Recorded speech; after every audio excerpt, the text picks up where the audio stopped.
What's up? What's up? Guitars on 70 here. Today I got a video talking about the biggest mistake I hear lead guitarists making with their tone. Now, I know tone is a very touchy subject, it's very subjective, and I'm not endorsing one tone over another tone. And I understand you need different tones, okay? But in general, when I hear that, guitarists, they will say, I'm getting buried in the mix.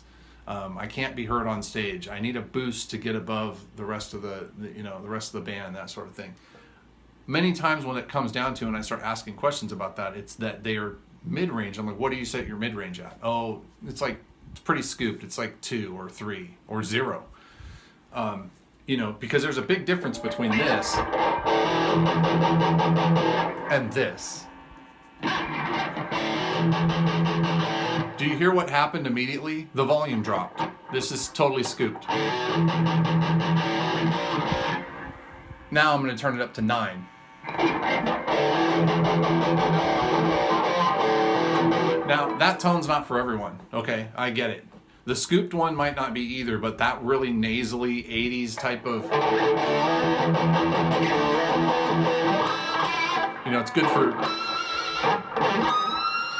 It's great for pinch harmonics. It's great for nasally rhythms and, really nuanced type of soloing and that sort of. That's what it's for, to bring out the characteristics of your playing, not to emphasize the low end punch, right?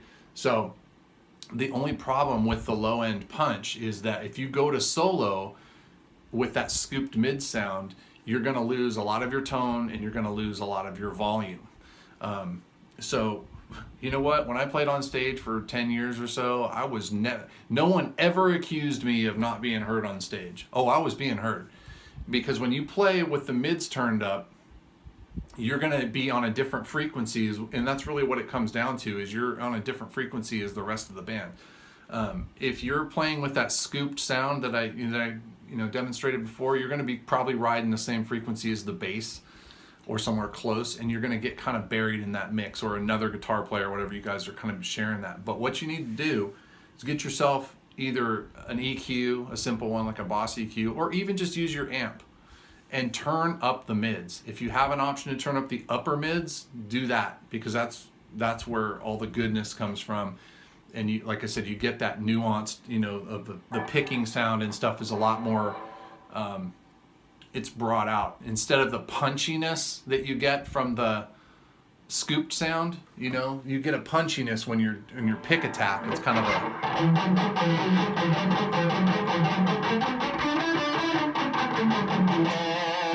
right, but it doesn't sound like that when it's upper mids.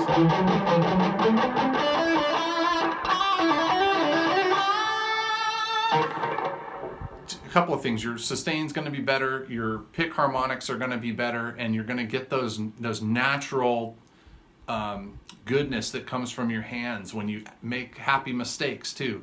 You're playing something or whatever, catch something just barely with your thumb, and you'll get the squeal that you never thought you had in you, or you'll find something in your picking that's just nice and crunchy or crispy that you might lose if you turn your mids all the way down, right? Again, I'm not saying that scooped mids aren't awesome. I mean, they are. I love to listen to it.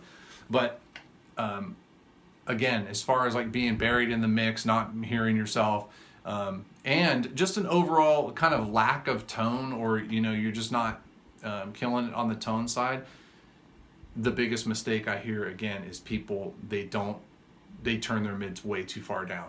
Turn those babies up, and I swear you will notice a huge difference. And just know, when you're playing in your room, for you, those mids on 9 could sound awesome. You put mids on 9 in the mix, you're going to get some pushback probably, because you will be standing so far out, and it's like, hey, I didn't turn up. That's just my sound, right? And we've all heard, if you listen to isolated tracks, do this for me, okay? I know I'm kind of all over the place, but do this for me. Listen to some isolated tracks from some of your favorite guitarists, okay? So they're all over YouTube or whatever. Anything from like Neil Schon, isolated, or some other ones, even George Lynch too.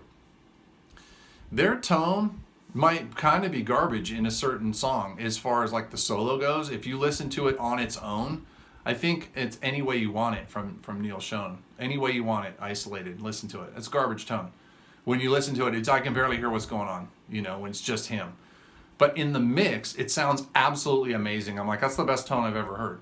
But when I listen to it by itself, no, I hate it. It's just the way it is. I don't know, but experiment with that. Turn up your mid-range. Don't be overbearing whatever you do, but hopefully that helps you. And I'll talk to you soon.